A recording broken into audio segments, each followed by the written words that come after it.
Bienvenidos a Atomics Podcast. Temporada 2, Episodio 4. Computación cuántica, la nueva era de los supercomputadores.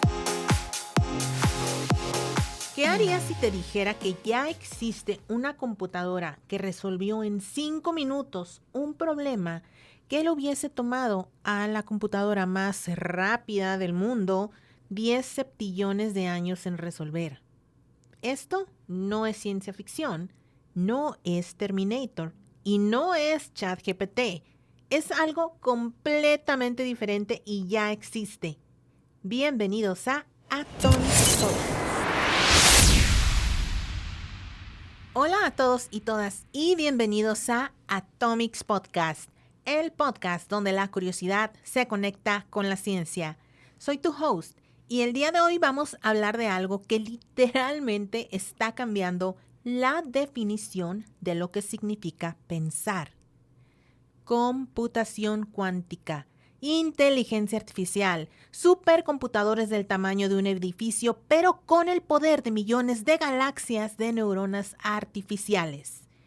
Este episodio es el episodio más ambicioso de esta temporada. Así que ve, agarra tu café, tu té o lo que sea que tú tomes cuando estés listo para entender el universo y deslumbrarte. Esto es Atomics, temporada 2, episodio 4. Arrancamos. Antes de hablar de computadoras cuánticas, necesitamos hablar de computadoras normales. Las que tienes en tu bolsillo, las que usas para ver TikTok o mandar memes a las 2 de la mañana. Una computadora convencional trabaja con algo llamado bits, B-I-T-S, bits. Piensa en un bit como un interruptor de luz. Puede estar prendido o apagado. Es un 1 o un 0. Así de simple. Así, con millones de esos interruptores flipping o moviéndose millones de veces por segundo, tu celular puede mostrar videos en 4K, calcular tu ruta de Waze y recordarte tus contraseñas. Y eso es impresionante, pero también cabe recordar y destacar que tiene límites. Y hay ciertos problemas reales, problemas que importan, que una computadora clásica simplemente no puede resolver en ningún tiempo útil.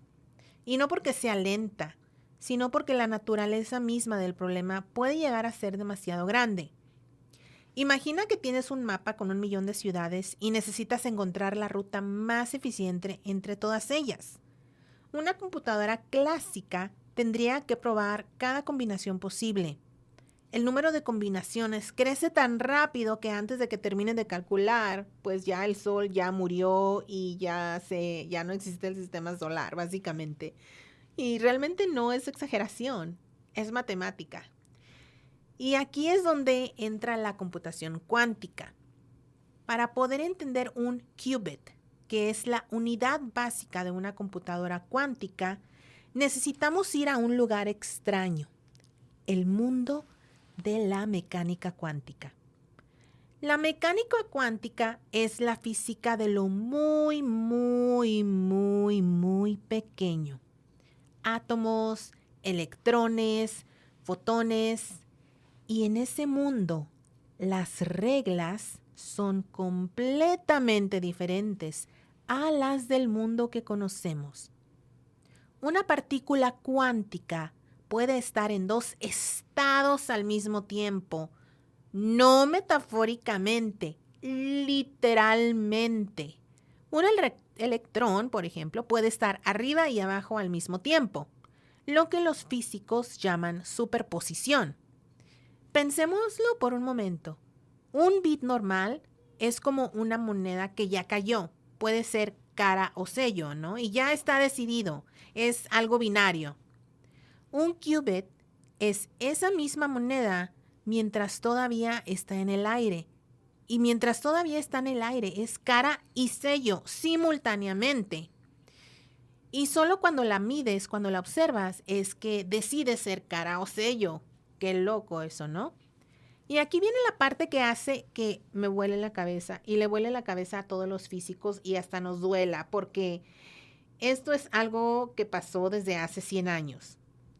El acto mismo de observar nos va a cambiar el resultado de estas partículas. Y esto es la superposición. Y es es uno de los dos superpoderes que tienen los qubits. Ahora, el segundo superpoder se le llama entrelazamiento cuántico o quantum entanglement en inglés. Cuando dos qubits están entrelazados, lo que le pasa a uno instantáneamente afecta al otro, sin importar la distancia. Oh my God.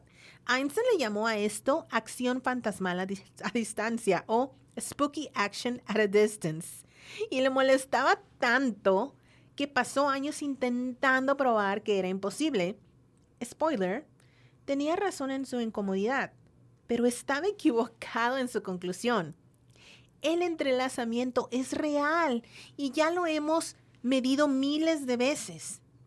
Y cuando combinas superposición y entrelazamiento, obtienes algo extraordinario. Una computadora cuántica con 300 qubits puede explorar más estados simultáneamente que hay en átomos en el universo observable. ¿Cómo? A ver, te lo barajeo más despacio. A ver, vamos a ver, respiremos. Una computadora cuántica con 300 qubits puede representar 2 a la 300 estados posibles en superposición. O sea, para ponerlo en perspectiva, ese número es mayor que la cantidad estimada de átomos en todo el universo observable. O sea, no la cantidad de átomos en la Tierra, no solo en nuestra galaxia, en todo el universo conocido. Y ese es el poder potencial de una computadora cuántica. Pero, y este es un pero enorme, también tiene su talón de Aquiles. Los qubits son increíblemente sensibles. Cualquier vibración, cualquier variación de temperatura, cualquier interferencia electromagnética puede colapsar su estado cuántico. Y los físicos llaman a este fenómeno de coherencia. Básicamente, el qubit olvida que estaba en superposición y se convierte en un bit clásico y aburrido.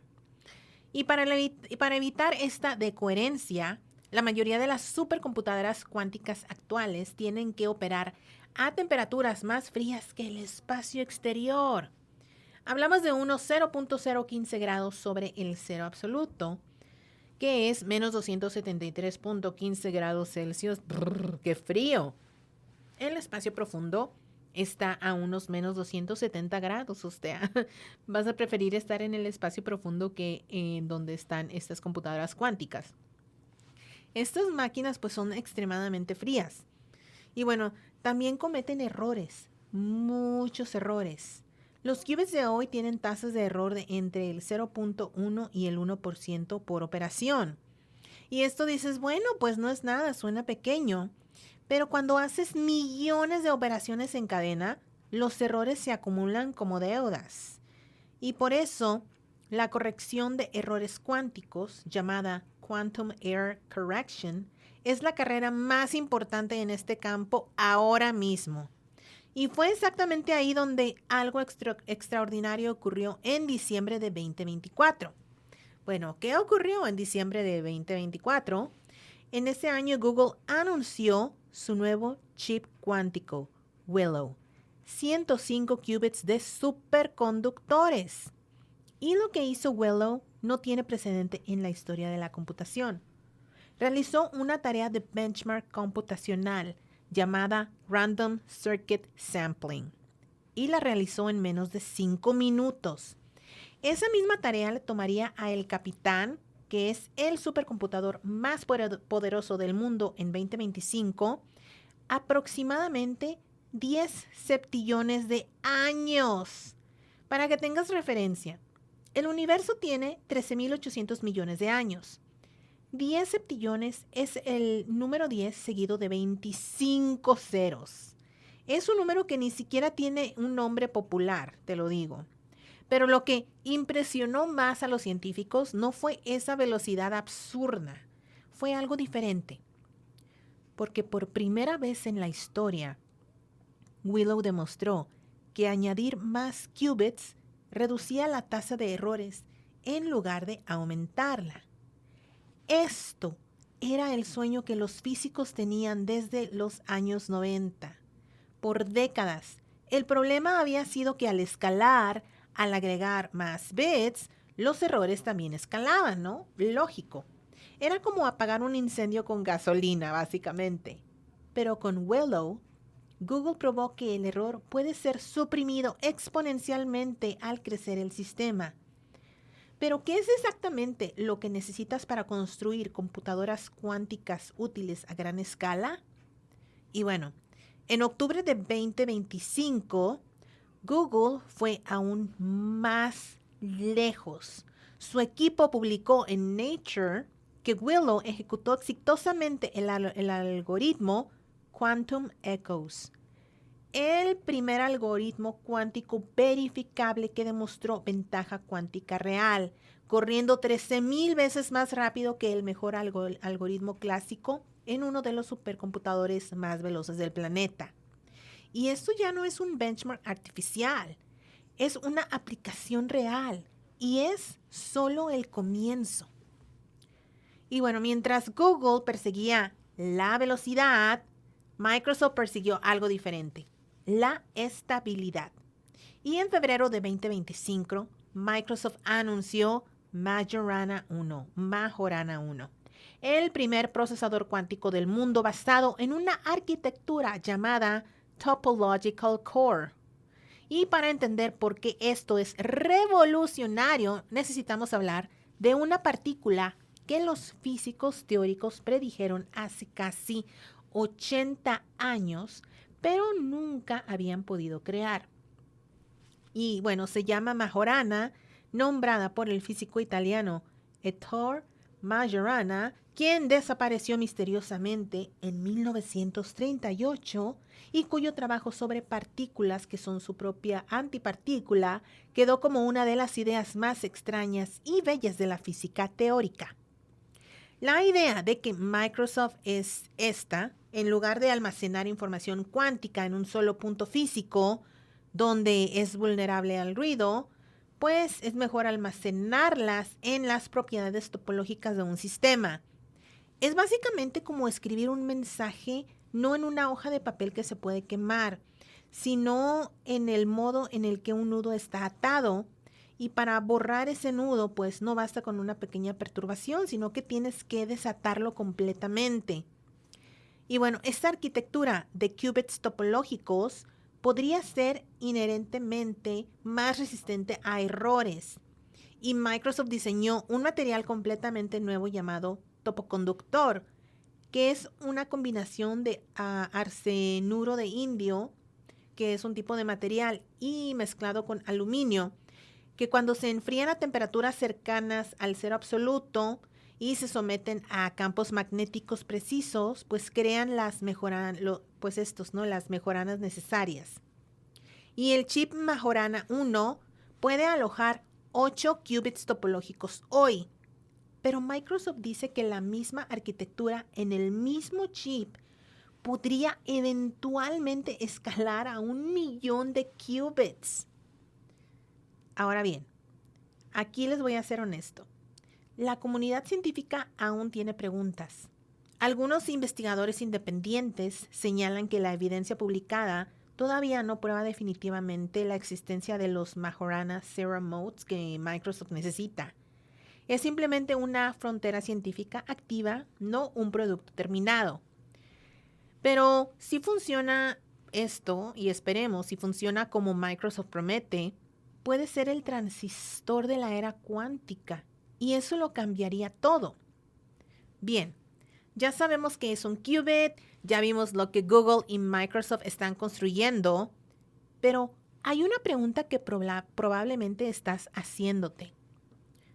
¿para qué nos sirve todo esto? O sea, en la vida real, ¿y a mí qué? O sea, ya tengo la inteligencia artificial queriéndome quitar mi trabajo y ahora me estás diciendo que tenemos estos qubits y estas computadoras cuánticas. O sea, ¿qué está pasando? No temas, todo está bien, pero esto es exactamente lo que vamos a abordar en el siguiente bloque, porque la respuesta incluye medicamentos que nunca pudimos diseñar. Incluye criptografía que podría volverse obsoleta de la noche a la mañana y una inteligencia artificial que aprende diferente, pues sí, de manera diferente a todo lo que conocemos. Así que no te muevas de tu asiento porque en el siguiente bloque vamos a abordar para qué sirve esto, cómo vamos a utilizar la inteligencia artificial, supercomputadores y aplicar todo esto en el mundo real. A ver, vamos a ver, respiremos. Una computadora cuántica con 300 qubits puede representar 2 a la 300 estados posibles en superposición. O sea, para ponerlo en perspectiva, ese número es mayor que la cantidad estimada de átomos en todo el universo observable. O sea, no la cantidad de átomos en la Tierra, no solo en nuestra galaxia, en todo el universo conocido. Y ese es el poder potencial de una computadora cuántica. Pero, y este es un pero enorme, también tiene su talón de Aquiles. Los qubits son increíblemente sensibles. Cualquier vibración, cualquier variación de temperatura, cualquier interferencia electromagnética puede colapsar su estado cuántico. Y los físicos llaman a este fenómeno decoherencia. Básicamente, el qubit olvida que estaba en superposición y se convierte en un bit clásico y aburrido. Y para evitar esta decoherencia, la mayoría de las supercomputadoras cuánticas actuales tienen que operar a temperaturas más frías que el espacio exterior. Hablamos de unos 0.015 grados sobre el cero absoluto, que es menos 273.15 grados Celsius. ¡Brr, qué frío! El espacio profundo está a unos menos 270 grados. O sea, vas a preferir estar en el espacio profundo que en donde están estas computadoras cuánticas. Estas máquinas pues son extremadamente frías. Y bueno, también cometen errores, muchos errores. Los qubits de hoy tienen tasas de error de entre el 0.1 y el 1% por operación. Y esto dices, bueno, pues no es nada, suena pequeño. Pero cuando haces millones de operaciones en cadena, los errores se acumulan como deudas. Y por eso, la corrección de errores cuánticos, llamada Quantum Error Correction, es la carrera más importante en este campo ahora mismo. Y fue exactamente ahí donde algo extraordinario ocurrió en diciembre de 2024. Bueno, ¿qué ocurrió en diciembre de 2024? En ese año Google anunció su nuevo chip cuántico, Willow, 105 qubits de superconductores. Y lo que hizo Willow no tiene precedente en la historia de la computación. Realizó una tarea de benchmark computacional llamada Random Circuit Sampling y la realizó en menos de 5 minutos. Esa misma tarea le tomaría a El Capitán, que es el supercomputador más poderoso del mundo en 2025, aproximadamente 10 septillones de años. Para que tengas referencia, el universo tiene 13.800 millones de años. 10 septillones es el número 10 seguido de 25 ceros. Es un número que ni siquiera tiene un nombre popular, te lo digo. Pero lo que impresionó más a los científicos no fue esa velocidad absurda, fue algo diferente. Porque por primera vez en la historia, Willow demostró que añadir más qubits reducía la tasa de errores en lugar de aumentarla. Esto era el sueño que los físicos tenían desde los años 90. Por décadas, el problema había sido que al escalar, al agregar más bits, los errores también escalaban, ¿no? Lógico. Era como apagar un incendio con gasolina, básicamente. Pero con Willow, Google probó que el error puede ser suprimido exponencialmente al crecer el sistema. Pero, ¿qué es exactamente lo que necesitas para construir computadoras cuánticas útiles a gran escala? Y bueno, en octubre de 2025, Google fue aún más lejos.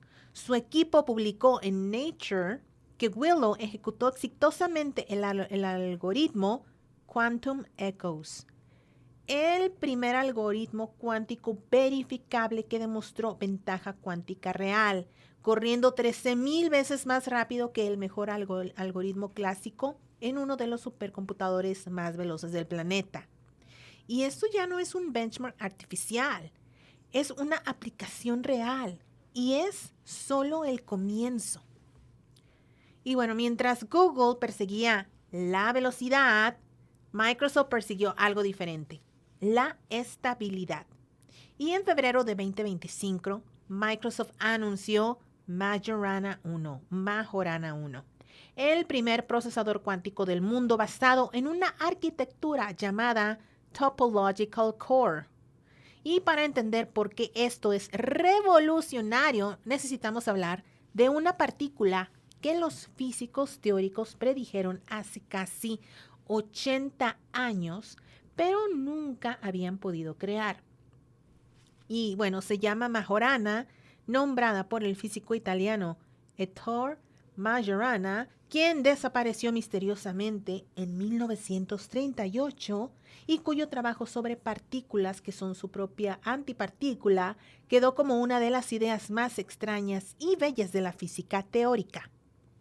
La idea de que Microsoft es esta, en lugar de almacenar información cuántica en un solo punto físico, donde es vulnerable al ruido, pues es mejor almacenarlas en las propiedades topológicas de un sistema.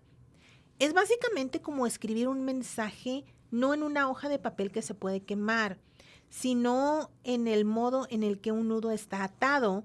Y para borrar ese nudo, pues no basta con una pequeña perturbación, sino que tienes que desatarlo completamente. Y bueno, esta arquitectura de qubits topológicos podría ser inherentemente más resistente a errores.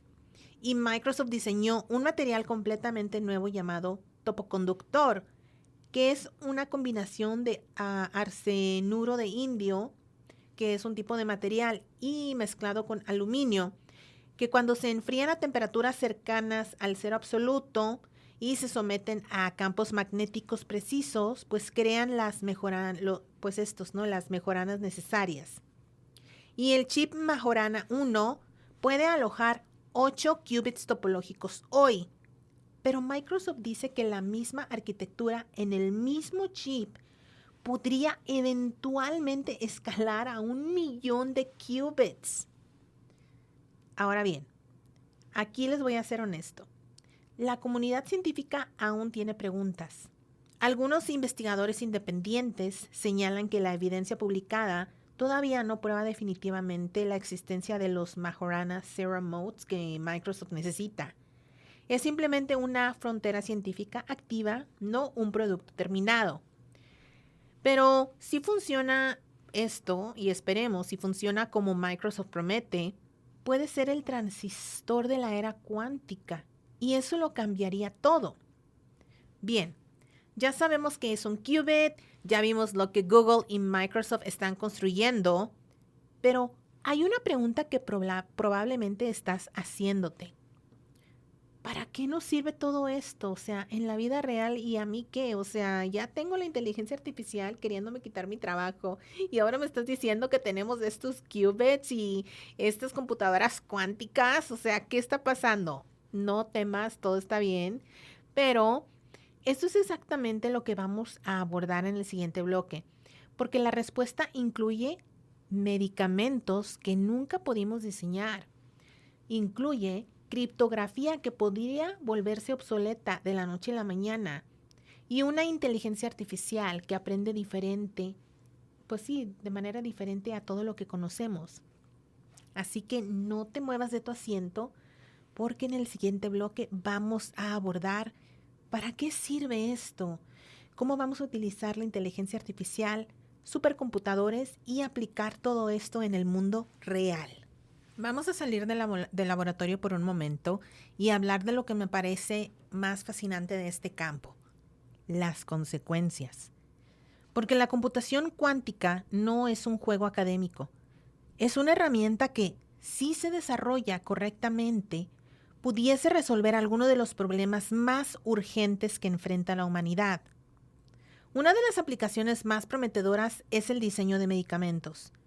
Para diseñar un nuevo fármaco, los químicos necesitan entender cómo una molécula interactúa con proteínas específicas en el cuerpo humano. El problema es que las moléculas son objetos cuánticos y su comportamiento solo puede describirse correctamente con mecánica cuántica. Simularlas en una computadora clásica es como intentar predecir el clima de toda la Tierra usando solo una calculadora de bolsillo. Una computadora cuántica que naturalmente habla el lenguaje de la mecánica cuántica pudiese simular estas moléculas directamente. Eso significa diseñar medicamentos contra el cáncer, Alzheimer o resistencia antibiótica en meses en lugar de décadas. De hecho, en octubre de 2025, el algoritmo Quantum Echoes de Google ya demostró que puede aprender la estructura de sistemas en la naturaleza, desde moléculas hasta magnetos. Y este es el primer paso hacia, lo que prometía la revolución farmacéutica. Y aquí viene la parte que hace que los expertos en seguridad, sobre todo ciberseguridad, no duerman bien. Toda la seguridad de Internet, y me refiero a todo, tus contraseñas, tus transacciones bancarias, las comunicaciones del gobierno, las claves nucleares, todo eso está basado en un principio matemático simple. Multiplicar dos números primos enormes, es fácil, pero factorizar el resultado, es decir, encontrar cuáles eran los números de todos esos passwords y contraseñas, es prácticamente imposible para una computadora clásica. Ese proceso puede tomar millones de años incluso para el supercomputador más poderoso del mundo. Una computadora cuántica suficientemente poderosa podría hacerlo en horas, utilizando un algoritmo llamado algoritmo de Shor, que existe ya documentado desde 1994. Ahora mismo, no tenemos ninguna computadora cuántica lo suficientemente grande o precisa como para romper el cifrado actual. Pero la pregunta no es si es posible. La pregunta es ¿cuándo va a suceder? Y los gobiernos ya están respondiendo. El NIST, que es el Instituto Nacional de Estándares y Tecnología de Estados Unidos, ya publicó los primeros estándares de criptografía postcuántica en 2024. Esto ya es un concern, ya están preocupados, ¿no?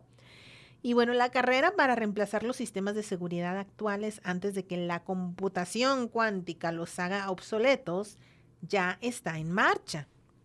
Algunos expertos en seguridad tienen un término para esta amenaza: Harvest now, decrypt later, que significa cosecha ahora, descifra después, porque existen actores que pueden ser maliciosos y que podrían estar robando datos cifrados hoy, esperando a que la tecnología cuántica madure lo suficiente para poder descifrarlos en el futuro. Y eso no es ser paranoicos, la verdad. Yo creo que es planificación estratégica. Y las organizaciones que no estén preparadas para esto en los próximos 5 o 10 años, van a estar en una posición muy, muy vulnerable. Bien, ahora hablemos de algo que sí nos mantiene despiertos, ¿no? Que es la intersección entre la computación cuántica y la inteligencia artificial. Y dices, bueno, ¿por qué me vienes a preocupar aquí? ¿Por qué? Ya estamos preocupados por la inteligencia artificial y ahora le metes computación cuántica. Pero primero definamos, ¿qué es la inteligencia artificial de verdad, la real? Y la inteligencia artificial que todos hablan hoy, por ejemplo, el ChatGPT, el Grok, el Gemini, el Claude, esos son modelos de lenguaje a gran escala. Son redes neuronales artificiales entrenadas en cantidades astronómicas de texto humano. En realidad no piensan como tú y como yo. Lo que hacen más bien es predecir con una precisión estadística asombrosa. Y bueno, ¿cuál es la siguiente palabra más probable dada el contexto o dado el contexto? Y básicamente eso es lo que hacen. Para entrenar estos modelos, pues necesitas hacer miles de millones de operaciones matemáticas sobre cientos de miles de millones de parámetros. Y para eso, pues necesitas un hardware extraordinario. Y bueno, permíteme poner en perspectiva lo que ya existe en el mundo clásico.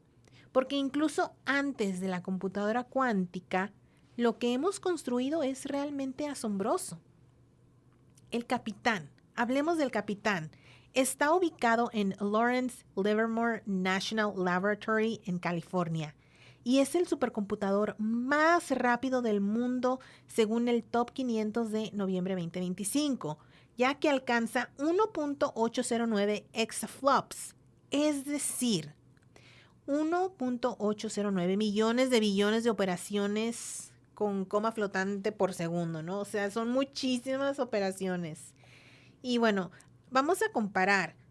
Si cada ser humano en el planeta Tierra realizara un cálculo por segundo, tardaría más de 1660 años en igualar lo que el Capitán hace en un solo segundo. ¡Wow! Es tan potente que gana lo que se llama la triple corona del supercomputing, que es el número 1 en velocidad bruta, en rendimiento para aplicaciones científicas y en cálculos de alta precisión combinados.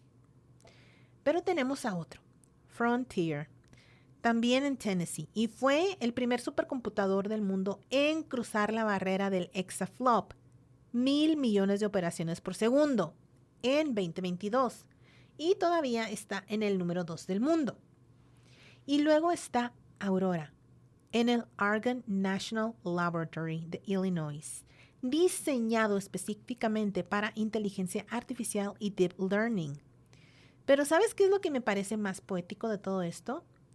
El supercomputador LUMI en Finlandia. LUMI significa Large Unified Modern Infrastructure y está construido en una antigua fábrica de papel. Funciona 100% con energía hidroeléctrica renovable y el calor que genera se recicla para calentar edificios en la ciudad más cercana ahí. Y es una máquina del futuro alimentada por agua y calentando cosas, ¿no? O sea, yo creo que esto a Carl Sagan le hubiese encantado escuchar. Y bueno, hablando de escala de inteligencia artificial, tenemos que mencionar un proyecto que rompió con todos los récords de velocidad de construcción. Hablamos del proyecto Colossus, construido por xAI de Elon Musk en Memphis, Tennessee. La primera fase fueron 100,000 GPUs, que son las tarjetas gráficas especializadas para la inteligencia artificial. Fue construido en 122 días. Les dijeron que tomaría 24 meses y lo hicieron en 4. Luego duplicaron el clúster a 200,000 GPUs en 92 días más. Para darte la perspectiva, esto es suficiente poder de cómputo para entrenar el ciclo completo del GPT-3, uno de los modelos masivos de OpenAI que salió en 2020, en menos de 2 horas. Un proceso que en su momento tomó semanas. Y hay otros proyectos. Está el proyecto Ceibas de la compañía de Amazon, que es el AWS, y NVIDIA, que apuntan a 414 exaflops de inteligencia artificial.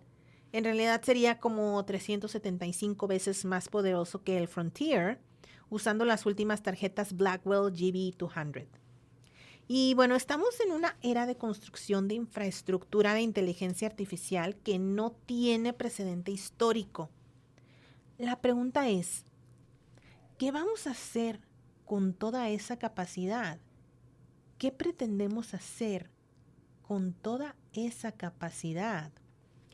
Y aquí está donde las dos historias se encuentran. Los investigadores están explorando algo llamado Quantum Machine Learning. algoritmos de aprendizaje automático que corren en hardware cuántico. La promesa es que estos algoritmos podrían encontrar patrones en datos de una manera que los algoritmos clásicos simplemente no pueden.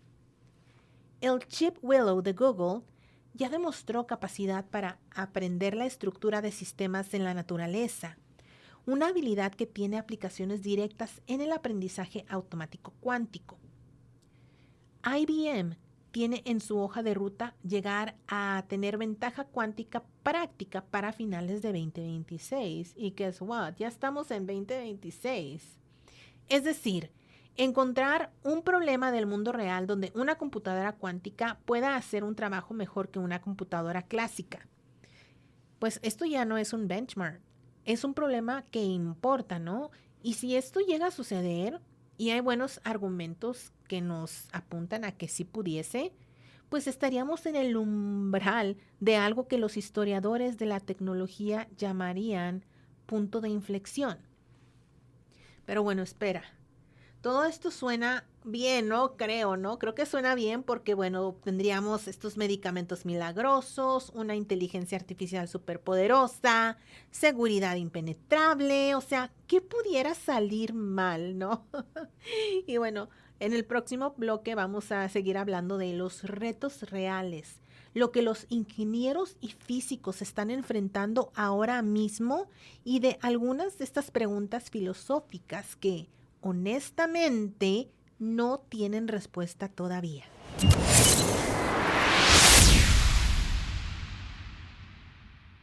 Porque la computación cuántica es increíblemente difícil. Thank goodness. Y la mayoría de los titulares que ves sobre este tema pues son extremadamente optimistas, en exceso, o sea, abusan. Por algo tienen que ser titulares, ¿no? Y realmente llamar la atención casi como amarillistas, porque pues ya ves las Kardashians, o sea, tienes que competir con las Kardashians, ¿no? En el mundo científico para llamar la atención, ¿no? Entonces, bueno, vamos a hablar aquí de los retos reales, ¿no? Lo que los físicos discuten en conferencias cuando los periodistas no están escuchando. Y ya mencionamos que los qubits superconductores necesitan operar a temperaturas, o sea, casi imposibles, más frías que el espacio exterior. Pero pensemos en lo que eso implica para, pues, escalar este producto, ¿no? Escalar estos qubits. Imagínate que quieres una computadora cuántica con 1,000,000 de qubits. ¿Qué es lo que los expertos estiman que necesitas para resolver estos problemas farmacéuticos reales o para factorizar claves de cifrados y todos estos passwords y contraseñas? ¿Qué necesitas? Bueno, cada uno de estos qubits necesita estar en esta temperatura criogénica. Los sistemas de enfriamiento actuales son enormes, número uno, son costosos y son frágiles. Y aquí ya hay un problema de calefacción, ¿no? Para leer el resultado de un cálculo cuántico, necesitas electrónica a temperatura ambiente.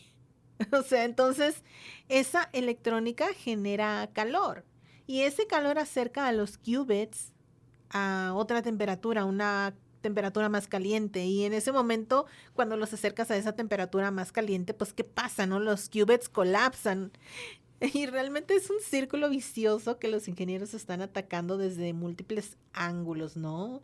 ¿Qué es lo que hay que hacer? ¿Qué necesitamos? Pues necesitamos mejores materiales, mejor aislamiento y arquitecturas de chips más inteligentes.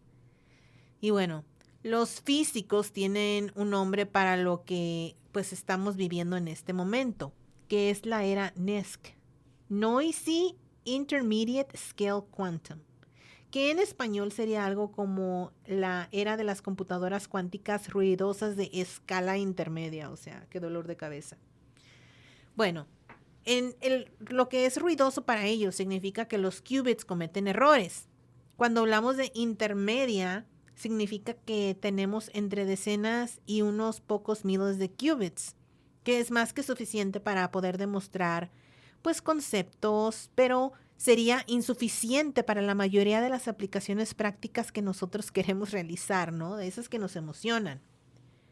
Y para la corrección de errores cuánticos de manera completa, que es lo que se necesita para una computadora cuántica verdaderamente poderosa, se estima que necesitas entre 1000 y 10,000 qubits físicos para cada qubit lógico.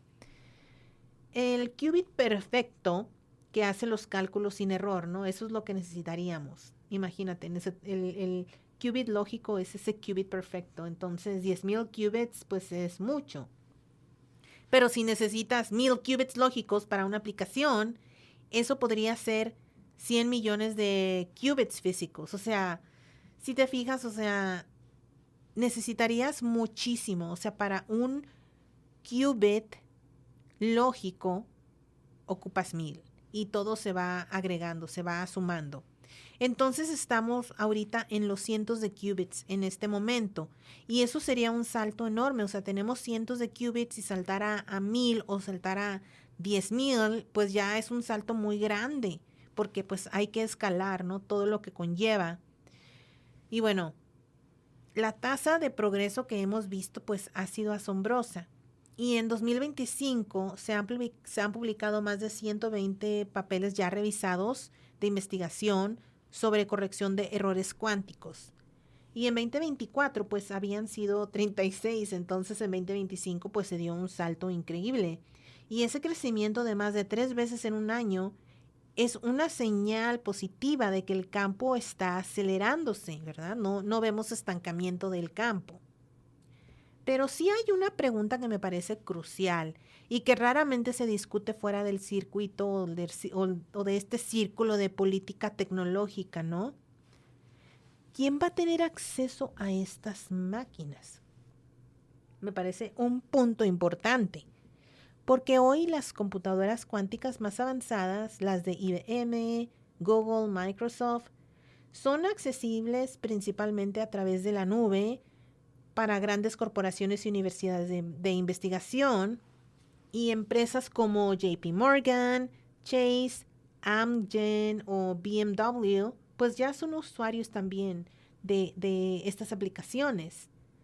Pero, ¿qué pasa con las universidades latinoamericanas?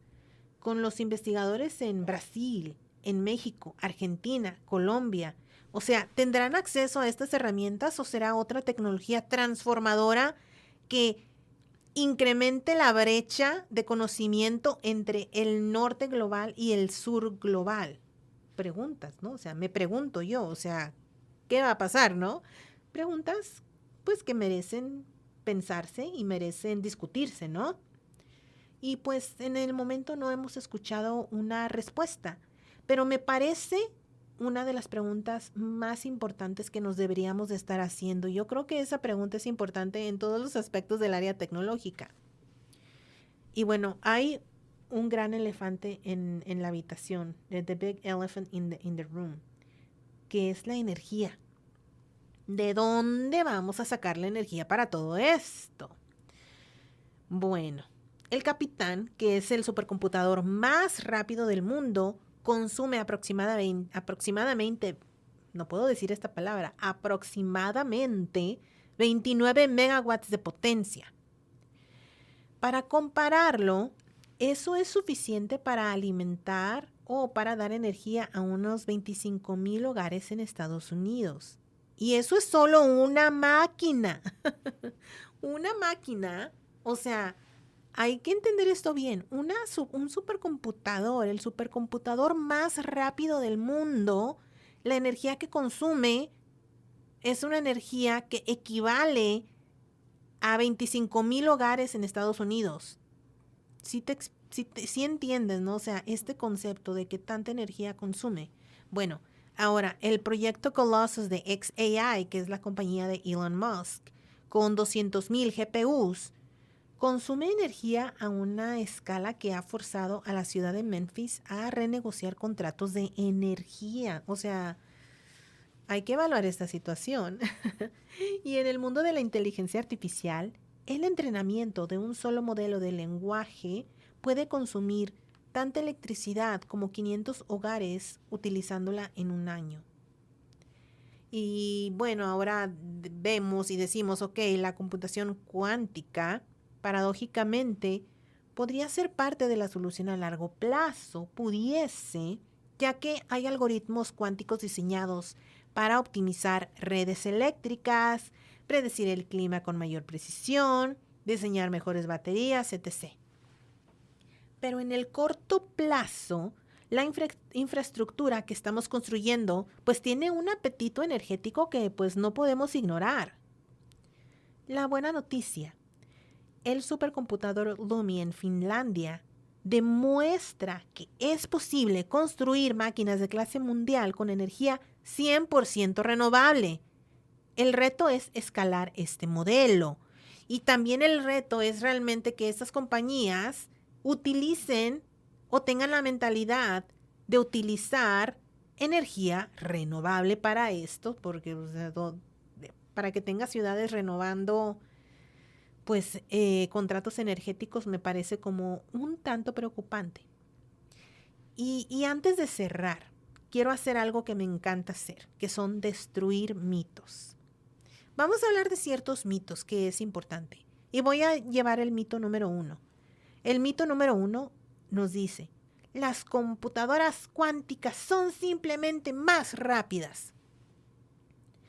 Ok, no, la respuesta es no. Son cualitativamente diferentes. Son mejores para ciertos tipos de problemas específicos como optimización, simulación cuántica, criptografía, y no necesariamente mejores para tareas cotidianas. O sea, no van a reemplazar tu laptop para hacer una hoja de cálculo. Desde ahorita te lo digo. O sea, al menos ahorita no está eso. Ahora tenemos el mito número 2. La inteligencia artificial ya piensa como un ser humano. Los modelos de lenguaje actuales son extraordinariamente impresionantes, pero no piensan, sino más bien predicen estadísticamente. Y no tienen conciencia, no tienen intenciones ni comprensión genuina. Simplemente son herramientas sofisticadas, no son mentes, ¿no? Ahora vámonos al mito número 3. Cuando haya computadoras cuánticas, toda la seguridad del Internet colapsará instantáneamente. O sea, espera, porque el proceso de transición a criptografía postcuántica ya empezó. El NIST ya publicó estándares. La amenaza cuántica a la criptografía es real, pero es gradual y el mundo no va a quedarse de brazos cruzados. O sea, eso es súper importante. Ya avanzamos en eso. Ahora el mito número 4. Solo las grandes potencias van a tener acceso a esta tecnología. No. Ok, tranquilos. IBM Quantum ofrece acceso gratuito a sus procesadores cuánticos a través de la nube. Y cualquier persona con internet puede correr algoritmos cuánticos hoy mismo. El ecosistema de acceso es más abierto de lo que muchos creen, aunque ciertamente pues puede ser más equitativo. Así que, por favor, si estás escuchando esto, vete al IBM Quantum y chécale. ¿Puedo accesar esto? ¿Es el acceso realmente gratuito? ¿Qué tengo que hacer para accesar? Te lo recomiendo que vayas y hagas eso porque es importante nosotros mismos crear ese acceso equitativo. O sea, el acceso está ahí. Simplemente hace falta que nosotros tengamos la disponibilidad de poder ir a checar todo eso. Y bueno, vamos al mito número 5. La computación cuántica, estoy seguro, va a resolver todos los problemas.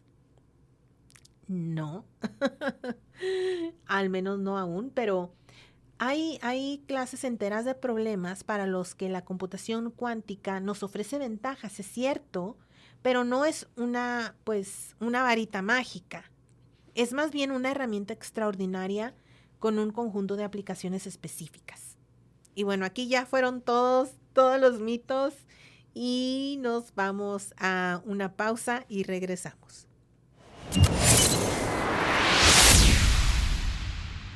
Cuando observo todo esto, chips enfriados a temperaturas más frías que el espacio exterior o partículas exóticas que solo aparecen en estados muy especiales de la materia, o estas máquinas gigantescas que consumen enormes cantidades de energía para aprender a reconocer patrones, imágenes y lenguajes, no puedo evitar en pensar en una idea de Carl Sagan.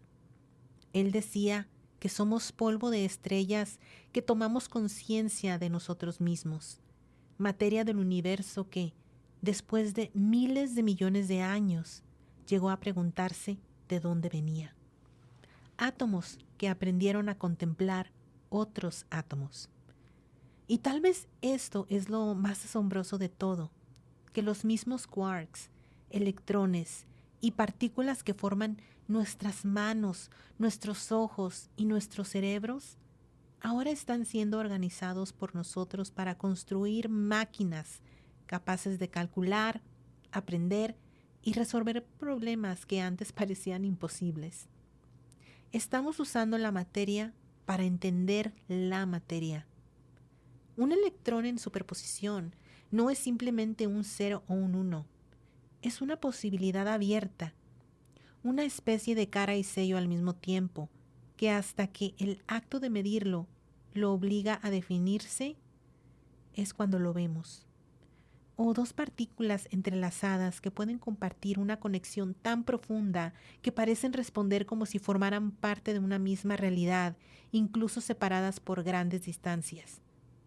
Y nosotros, seres hechos de esas mismas partículas, estamos aprendiendo a dirigirlas, a organizarlas, a convertirlas en herramientas de cálculo, como si estuviéramos componiendo una sinfonía microscópica con las notas más básicas del universo. Pero entonces aparece la pregunta más importante. No solo qué podemos hacer con este poder, sino qué vamos a decidir hacer con él. ¿Lo usaremos para descubrir nuevos medicamentos, para entender mejor el cáncer, para enfrentar el cambio climático? ¿O lo vamos a utilizar para diseñar materiales más limpios, energías más accesibles y tecnologías que mejoren la vida de millones de personas? ¿O lo usaremos simplemente para crear armas más precisas, sistemas de vigilancia más invasivos y herramientas que concentren todavía más poder en unas manos que en otros? Y esa respuesta no está escrita en las ecuaciones. La física puede decirnos que es posible, la ingeniería puede decirnos cómo construirlo, pero solo la ética, la política y la sociedad pueden decidir para qué lo usamos. Y esa responsabilidad no pertenece únicamente a los laboratorios o a empresas o a los gobiernos. Esa responsabilidad nos pertenece a todos, porque la ciencia no ocurre en un vacío. La tecnología no es neutral cuando entra en el mundo real. Cada avance trae consigo una pregunta moral. ¿A quién beneficia? ¿A quién deja atrás? ¿Quién controla su acceso? ¿Y quién paga el costo? Por eso, más que nunca, necesitamos seguir siendo curiosos, necesitamos seguir haciéndonos preguntas y necesitamos seguir aprendiendo, pero también necesitamos seguir exigiendo que el conocimiento no sea un privilegio reservado para quienes no pueden comprarlo. Porque si somos polvo de estrellas que despertaron, entonces nuestra tarea no es solo mirar al universo con asombro, sino también es decidir con conciencia qué tipo de futuro queremos construir dentro de él. Esto fue Atomics.